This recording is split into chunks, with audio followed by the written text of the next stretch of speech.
Hello, everybody. My name is Kat Cosgrove, and I'm a Kubernetes maintainer.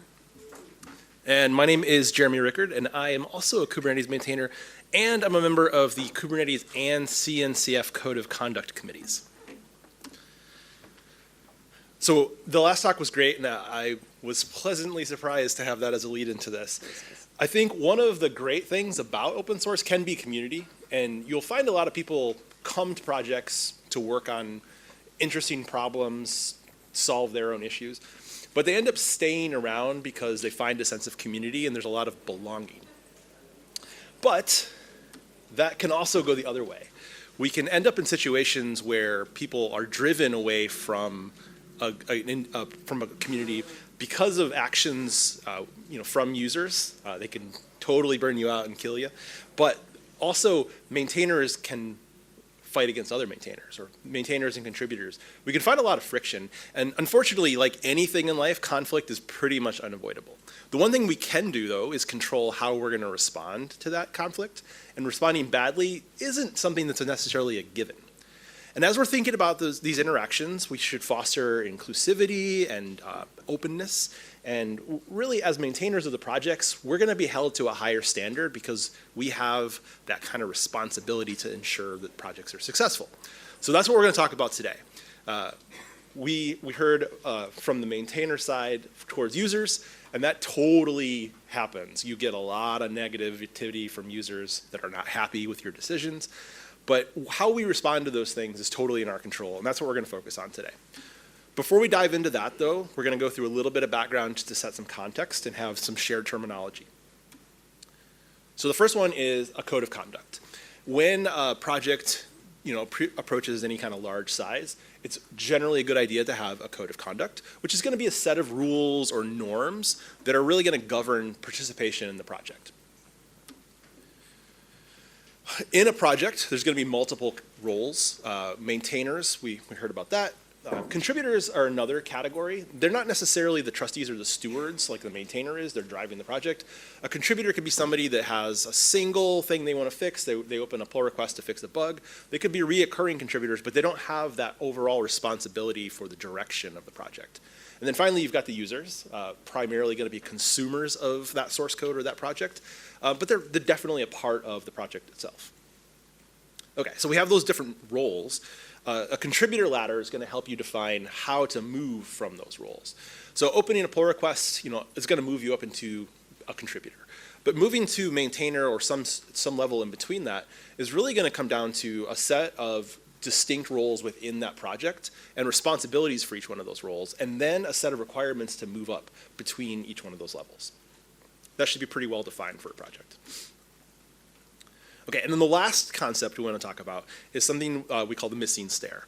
You can think of this as a structural fault within a project or a physical thing like the staircase, where you walk around or you kind of handle this known problem, but you don't necessarily fix it. So within the context of a project, it could be a person that's known to be untrustworthy or has bad reactions to things, and generally gets managed but not dealt with. A lot of times you'll see people that are maybe benevolent dictators for life in a project that tend to be that kind of person. Or they're just very, very important to the project and they can't be removed because they have so much institutional knowledge. But in the end, they really have a detrimental effect. Okay, so how common is the problem of maintainers causing friction or rifts within a project that has an unhealthy outcome? We did a small survey and we sent it out to ask maintainers, please tell us about your experience working in open source. Tell us when you've seen these sort of incidents. So Kat's going to walk us through that now. So turns out, unfortunately, pretty common. Most of the people we surveyed had been in open source for quite a long time, more than 10 years, which is impressive and was unexpected. But 10 years is a lot of time to see some pretty unpleasant behaviors and watch communities get damaged. The first thing we asked was, have you ever witnessed a conflict or adversarial behavior between maintainers of an open source project? This does include everything from full-fledged personal attacks to just rude behavior on GitHub, Slack, or mailing lists. And overwhelmingly, yes. I don't really know what's going on with that 13% that said no. I think that yeah, maybe they were the ones being rude. Maybe they're themselves. They're intentionally trying to, I don't know, lie to themselves. I lie to myself all the time, so like I get it. You do what you got to do to get through the day, but overwhelmingly, yes, and that doesn't feel great. We also asked some questions about like how this made you feel and what you did in response. It changed my perception of someone I considered a peer and a respectable colleague. It was deeply frustrating to watch the damage occur and not be able to do anything to help prevent it. Troubled, angry, sad, and isolated, embarrassed and confused. That doesn't feel good. There were like 30 of these. This was the worst one. Usually just disappointed, but I'm privileged to usually not be directly impacted.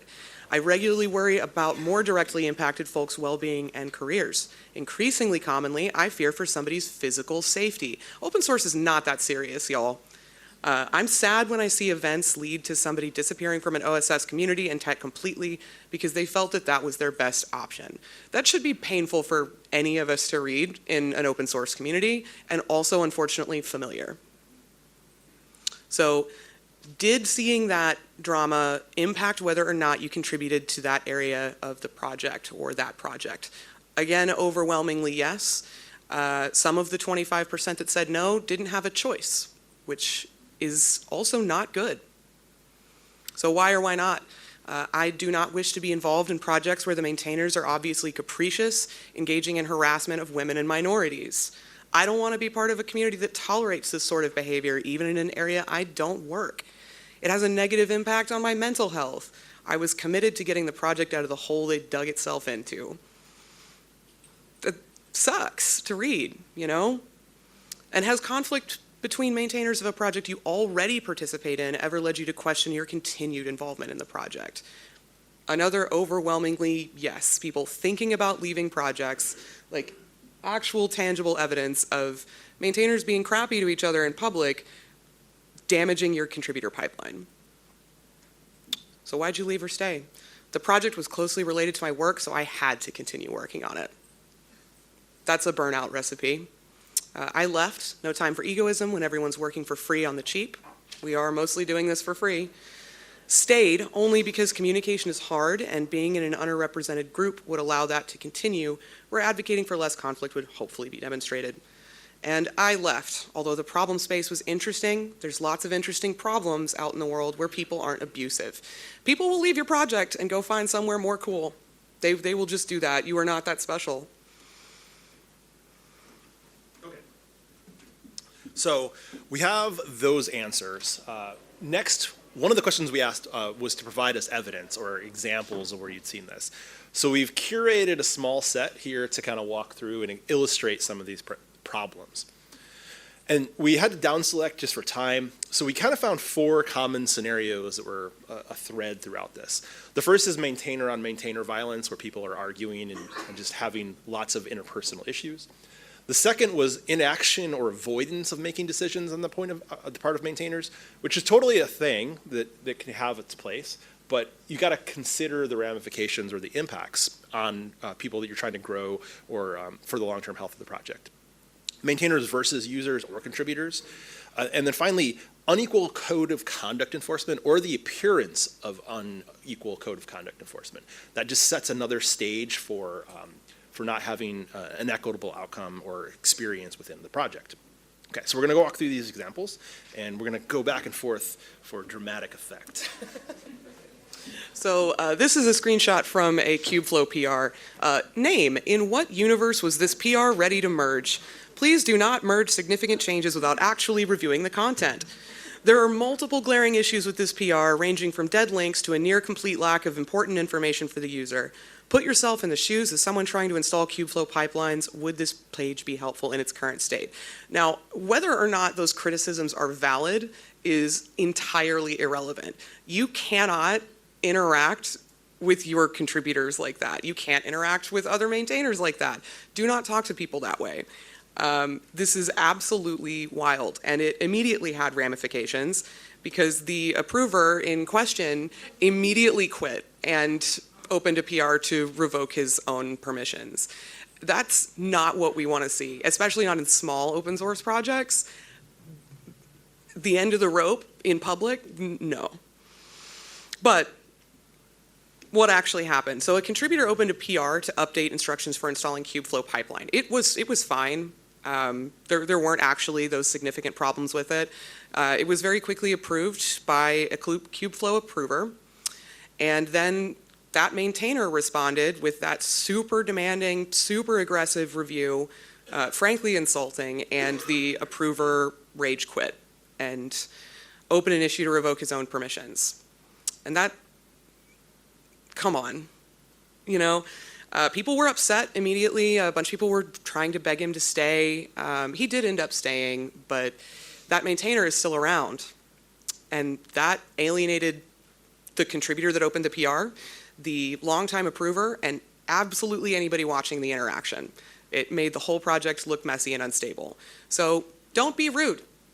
I feel like that's easy. Consider how your language can be interpreted from a different perspective, even if rudeness isn't your intent. Like, can somebody read that as rude? That maintainer probably wasn't trying to be a jerk.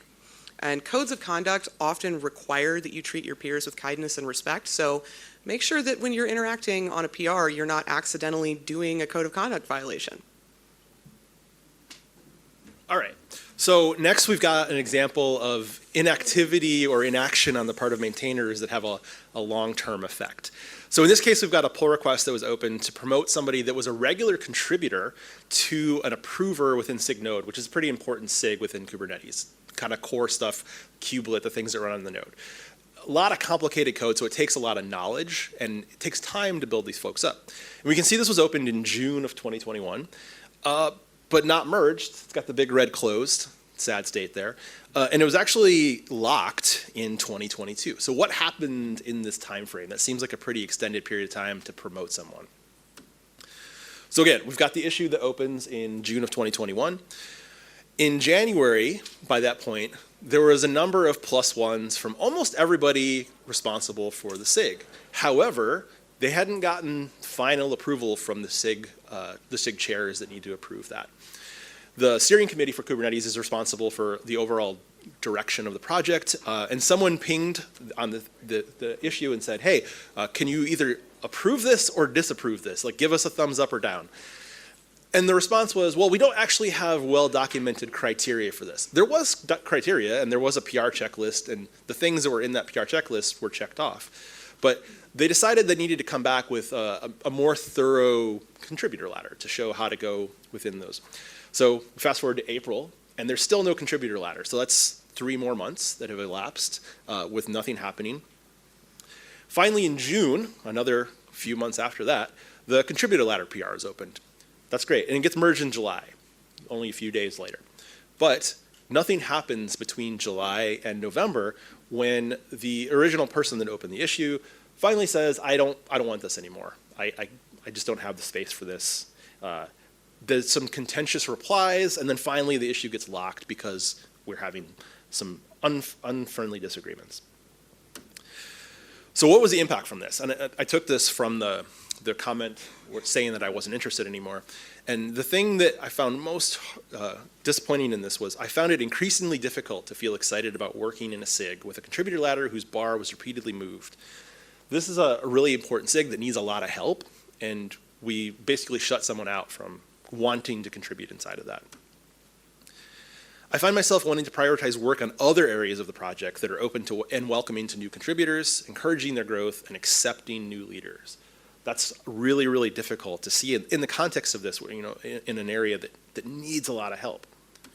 Specifically in the issue, someone said, hey, please approve this. We need more approvers, please. But in the end, we didn't. And one of the things that I found also disappointing in reviewing that set of documentation was the sentence that no amount of documentation can formalize how this trust is established with the promotion of someone to a maintainer. So really, we've got a contributor ladder that's not actually well defined and didn't solve the problem here, and really just led to ultimately someone leaving to work in a more welcoming part of the project. Oh yeah. Oh yeah. So this is the Rust drama, the most recent-ish Rust drama. Everybody is probably at least passingly familiar with this because it was extremely dramatic. It was in the news. It was all over social media, and it lasted forever. and had like severe cascading negative effects for Rust and its community. But we see here in 2021 a merged PR wherein the entire moderation team resigned all at once. Feels bad. So what happened? The Rust moderation team is responsible for the enforcement of the code of conduct. It's their code of conduct committee functionally. Rust moderators issue this long, rambly notice via GitHub that the entire team is resigning effective immediately. The reason given here is that the resignation is in protest of the core team being held accountable to like basically no one, that they were functionally dictators, but there were never any specific public accusations made against a specific core team member or a specific event. So everybody was left in the dark. So this is an issue of transparency. This entire conflict was and continues to be opaque. If you know some Rust core team members or some Rust moderators, you can ask them what happened and they will give you their side of the story. There are two somewhat conflicting sides of the story, but nothing public, nothing in writing, nothing with proof, and it's just a mystery. It looks terrible. It upset everybody for a very extended period of time, and it had cascading effects. As a result of this drama, Rust restructured its entire governance significantly, including the moving of leadership into an interim working group within a private group chat, and that remained in place for more than a year. And as best I can tell, is not used anymore, but that is absolutely wild. Major decisions about your project need to be discussed in public unless the topic is highly sensitive in a way that would like destroy somebody's career and allow comment from other contributors and maintainers. So whatever happened with core team, we don't know, but it should have been discussed. All right, so all of these examples are coming from responses in the survey, and I think this one was my favorite. See any PR in Node.js or Node that has more than 100 comments that discusses ESM or Core Pack. And you can actually find a bunch of these, and they all have a lot of comments. So it's a very, pretty lively debate around a lot of these things. Let's dive into one specifically and just pull some threads out and see some of the themes. Okay, so this is the one. It's pretty recent. It's open still, so it's got some ongoing stuff. Remove Core Pack. That's a pretty big one.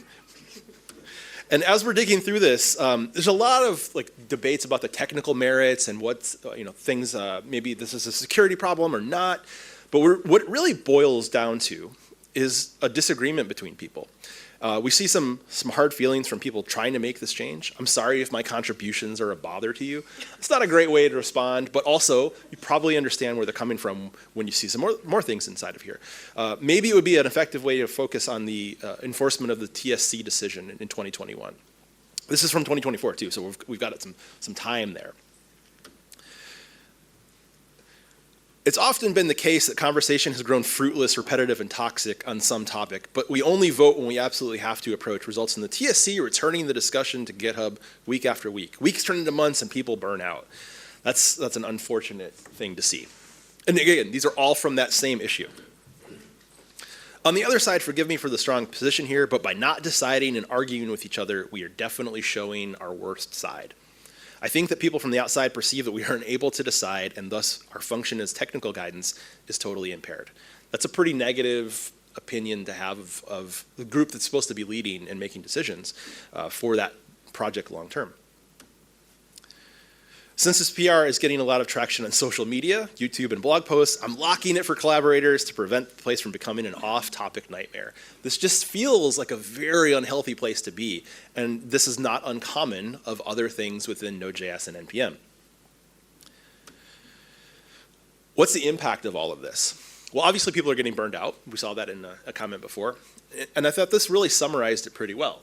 I sense, but I might be wrong, that several fellows in the TSC close to burnout or at least lose their tempers due to arguing or due to the inability to make a decision. When we can't make decisions about things, that really takes away your agency as a maintainer and really leads to burnout. So that's going to lead you to an extremely unhealthy state for your project. So this drama is fresh, hot, and ongoing. This is not even a little bit resolved. This started back in December. So Fedora Engineering Steering Committee, FESCO, issued a detailed statement on the mailing list regarding the technical behavior of a maintainer, by name, including the punishment handed down. Already, that doesn't sound great. I don't think that you should be publicly putting anybody on blast in the mailing list. But this took the community entirely by surprise, including the maintainer being punished. It appears that basically all of the process had taken place behind closed doors, which is not typical for Fedora. And what FESCO says happened and what the maintainer has records of differ pretty widely. There was also an issue where they were not complying with their own requirements for issues like this. There should have been a detailed ticket filed with their investigation and individual conclusions, and that ticket did not exist as of the last time I checked, like a week ago. So that's not cool. FESCO was criticized at length. It's a very, very long thread for the lack of transparency, even by people who agree with the punishment, though there was some arguing over whether or not this maintainer actually deserved to have his privileges revoked. Ultimately, they issued an apology for their handling of the situation, but again, this is still not resolved. There's still a lot of internal discussion at FESCO and Fedora Council on how to handle this and prevent it in the future. The timing was especially interesting because this was a week before FESCO elections. So again, transparency comes up. Given that there's an ongoing vote for new FESCO members and that most of the nominees are current members, I request that individual FESCO member votes on this matter are made public. To my knowledge, they were not ultimately made public and the elections went forward, but perhaps they should have been. This was contentious. This particular maintainer had been in the project for a very, very, very long time. So maybe a little bit higher standard of care was required. So the public statement that exists, which I'm not going to reproduce here because I don't think he deserves to be put on blast, should not have been made as it currently reads. Any action taken against a contributor or a maintainer probably needs to involve the Code of Conduct Committee to ensure that you yourself are not about to do a Code of Conduct violation, because this reads like one to me, and there were some folks in the thread replies suggesting the same. If your committee does publicly make a mistake, and you probably will eventually, individual members should not be responding on their own in the thread to argue with people. There was some of that going on. Please don't do that. It undermines everybody's authority and just makes things worse. And if something does spiral out of control, you need to be really quick to engage a PR firm with experience in crisis comms before things get considerably worse. And if you're on a committee that may be speaking to the public at any point, you should probably all have PR training regardless. Okay, so we saw a lot of examples that cut across a lot of projects. The reality is this is a common thing and it's unfortunate. But there are suggestions and tools that you can take action on and maybe bring to make the situation better. So, what makes a strong code of conduct? You have to have one. Explicitly define both the expected positive behavior and the punishable inappropriate behavior. You cannot be vague about it. You also need to define the scope of your code of conduct. Tell people where it applies. Is it only in project spaces like Slack or GitHub or the mailing list? Or does it also apply on social media when you're talking to another project member? Does it apply when you're at a conference but not at the conference? You're like at an off-site dinner? Where? You also need to provide instructions for reporting a violation via a private channel, such as email. And those reports should be handled by a committee, not by any one individual. You also have to provide alternate reporting instructions in case of a conflict of interest, such as somebody needing to file a complaint about a member of the committee. These are all real things that have happened. It is not that far-fetched that one of these situations could arise. And transparency is important. We talked about transparency being important for all kind of aspects of open source. We definitely don't want to put people on blast, But transparency is important. So this is an example of the transparency report from the Kubernetes the CNCF Code of Conduct Committee. There's no personally identifying information in this, so we're not putting someone on blast, but it is summarizing what happened, and we can see the sort of events that are happening within the community and the actions that were taken for that. That's important to include as well. But what makes a bad code of conduct? This code of conduct doesn't exist anymore. This is the Python code of conduct from 2019 and earlier. They have rewritten it, but this is about 98% of it. There's one small paragraph that I'll cover that's clipped for reasons of fitting on the slide, but it's just a good vibes only type of code of conduct, and like that's aspirational. Like that's great. We wish we could just tell people to be open and be considerate and be respectful, and people would just do that, and that they wouldn't argue over like minutia or semantics, but that's not reality. People are messy, and this is A, not a good enforceable code of conduct with teeth, and B, potentially a nightmare for you as a person trying to enforce a code of conduct, because if you have somebody who is like crappy and problematic and they're being rude to somebody and a complaint gets filed, this is so vague that they are going to be able to argue you into the grave about whether or not they were actually being disrespectful or inconsiderate. And it's just, save yourself the time and the effort and leave no room for misinterpretation or reading between the lines with what kind of behavior is acceptable or unacceptable in your project. So aspirational things don't make a good code of conduct, for sure. But they are useful in setting context. So the CNCF also has something called the Technical Oversight Committee Leadership Principles. And these are those aspirational sort of things. They don't replace the code of conduct for sure, but they do set a set of behaviors that people maybe should keep in mind as they're leading within the TOC or leading one of the working groups called a TAG within the CNCF. And these are things like be welcoming, provide appreciation appropriately, lead inclusively, foster respectful conflict resolution. That's an important thing to keep in mind.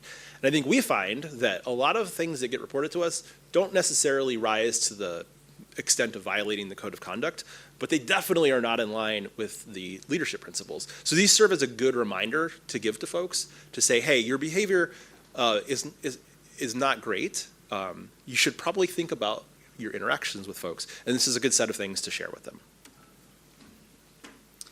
You also have to remember that your governance isn't infallible. I know that this thing is your baby, but the way you set up your project to run in the very beginning is not necessarily the way that it should run forever.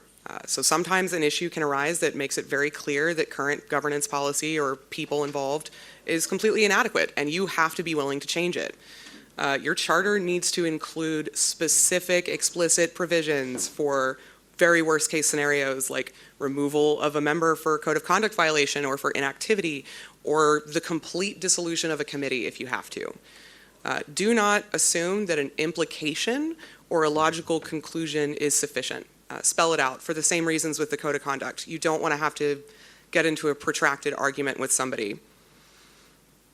Here's an example of where we had to do this in the Kubernetes project. This is a screenshot of the now merged charter update that allowed us to remove a candidate or a sitting member by a motion of no confidence. And you can see this was involved. There's 400 comments on this. So it was definitely involved. And nobody wants to write this documentation, right? Like, we don't want to write it. We certainly don't want to have to use it, but it does have to be there. And this did ultimately merge with only one person voting against. And it's something we should always have. You should have it too if you do not currently.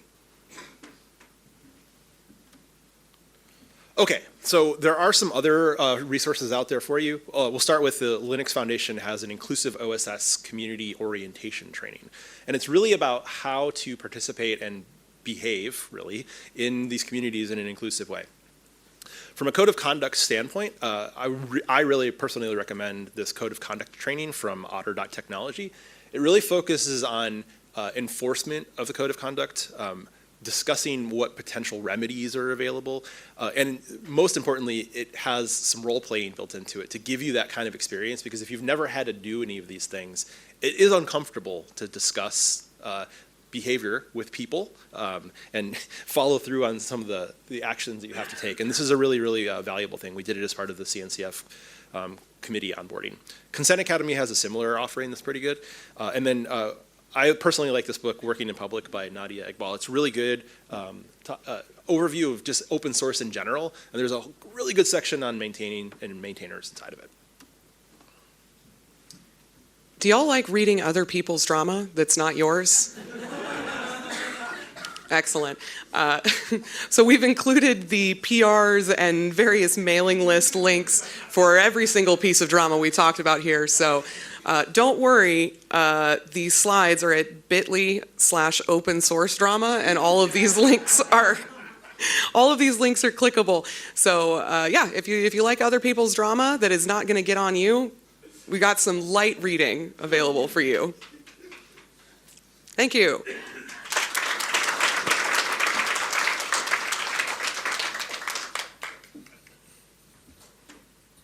Thank you. Great talk. Awesome. Also, I love Nadia's work, so thanks for referencing her stuff as well. My impression often, also, I just absolutely hate that one of the issues that you brought up I actually knew about, and it hurts me deep inside. My impression is, from seeing a lot of these comparisons, and I want to get your opinion on this, it feels like the idea of accountability is very strong within people who are shitty, and unfortunately isn't there for those of us who want to do good and like try and fix stuff. And I wonder how we can like implant more like this feeling of accountability for the good side of things. I think some of that is unfortunately an issue of people are just gross, and there's not really a lot we can do about that. Like there's no 100% fixing this, I think. But I know that I personally am more likely to snap and lash out when I am burned out. I think a lot of this could be mitigated by improving maintainer mental health, limiting burnout. Like we saw it from the Node.js thing. That was just a burnout factory, and that's why people are acting like that.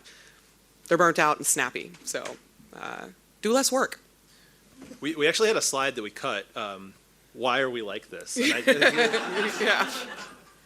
And I think I think that it's a question that I think everybody will have to deal with. But I think being aware and having that mindfulness that you're in this space and that you need to do better is something that you're going to have to take on yourself.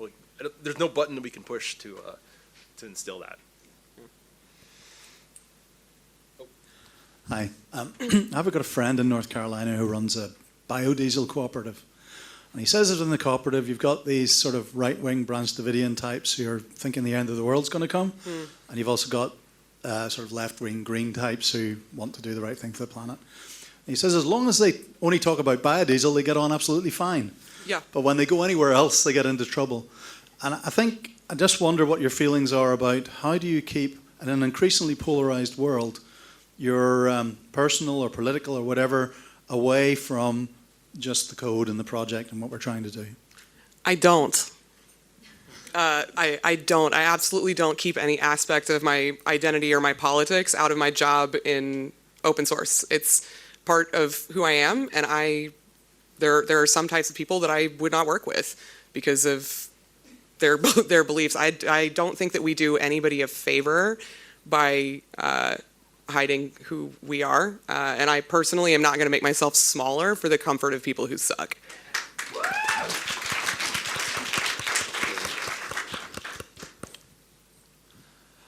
So, as maybe someone who has had a few side projects get slightly out of hand, what would be your advice for a sole developer who is maintaining this project maybe in their spare time, maybe it's part of their work, but suddenly more people are starting to get involved? At what point do you go like, oh,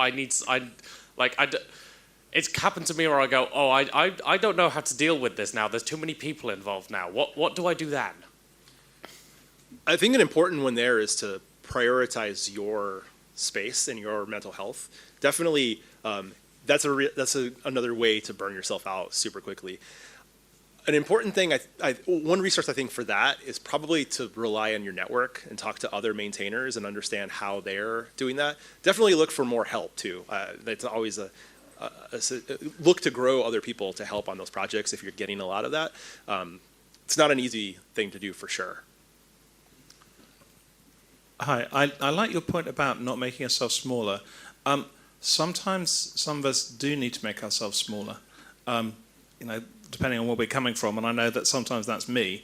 And there's a balance that we need to strike there to the community, our own mental health, and where we stand, and all those things. So I wouldn't want to take away that everyone should always be themselves in the biggest way possible. Because that can be a recipe for disaster as well. But I applaud absolutely what you're saying. Does that make sense? Yeah. So like your personal safety and your mental health should be the most important thing on the day-to-day. And I think that if the project you're participating in does not make you feel safe to be who you are, then you leave. Like in public, if it's safe for you to do so in public, get out. Leave. Don't spend your time there. It's not worth it unless it's literally required for your career, and then look for another job. Like, don't do that to yourself. I appreciated both examples that you provided earlier around the transparency desired in a kind of a punishment, but also the other example of you shouldn't put somebody on blast in public. Where do you find the subtlety and the line there? Because you commented like they had a private chat. Code of conduct committees should be having private chats so that way they don't discuss things in the public. Where do you find that kind of balance of what do you put out and what do you not put out?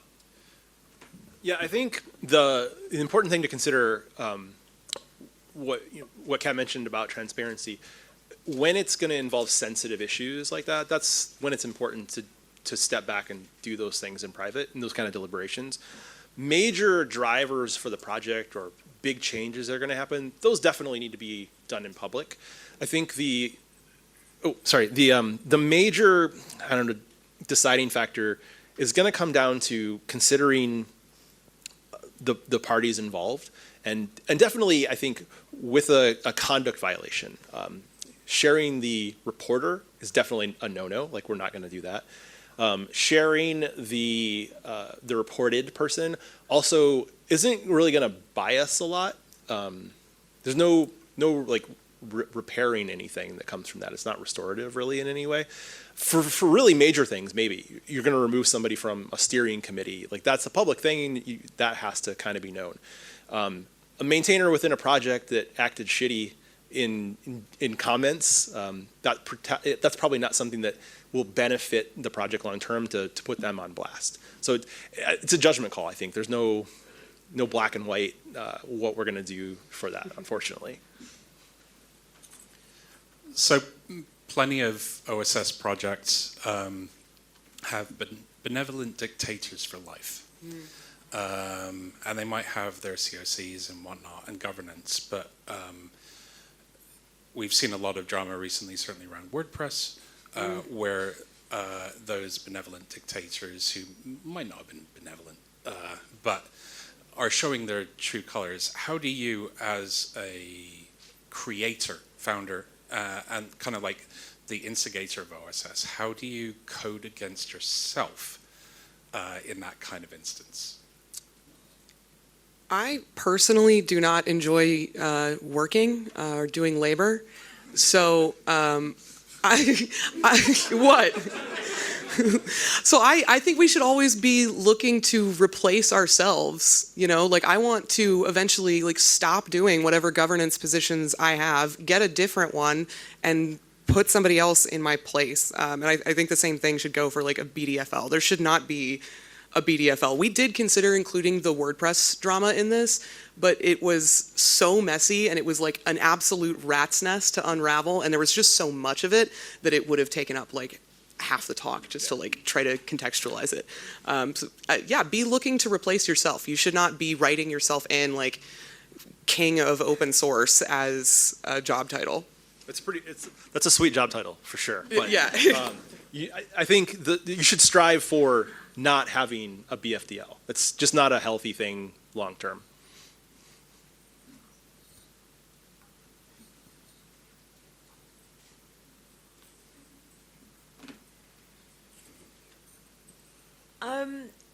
How do you approach when people are trying to weaponize a code of conduct? That seems really sticky sometimes, especially if people are trying to be quite subtle about it. Yeah, that's a really important consideration. I think every report has to be analyzed, and oftentimes they don't stand alone, right? Like each individual thing is not an island. They're all connected, and you have to consider the context in which these things are being made, and when that happens, that actually likely is going to be a violation of that code of conduct if it's written well enough to include that. I think having really good training to understand how to respond to those sort of things is important in that situation, because it definitely will happen, and I think people will look for opportunities to make any tool available to them useful, even if it's, a hammer is useful in a lot of places, but not necessarily for screwing things in, but you will try to use what you've got there. Again, I don't think there's an easy answer to that. It's definitely, you have to consider everything in the situation and make sure that it's not happening. I think it's important to ensure that somebody isn't weaponizing it, but it's gonna take some finesse probably on the committee side.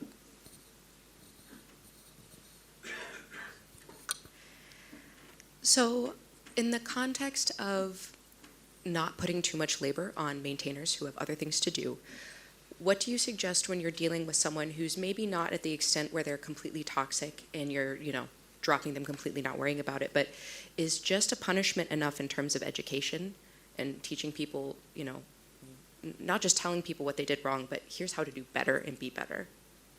Yeah, I think one of the things to consider when you're on a code of conduct committee and you're thinking about what outcomes are there, focusing on restorative practices is really important, and not just punishing, and punishing probably isn't the outcome you're looking for. It's providing feedback and guidance and helping them improve and repair relationships between the people that are impacted by this.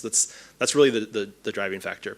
If you've got somebody that is not maybe necessarily always toxic, I think they're falling into that missing stair kind of scenario, and it's important to not work around them. I think you have to address those folks and make sure that they are getting some help to make sure that they're going to do better, some corrective, positive feedback, constructive feedback. All right, thank you so much. Thanks, everybody.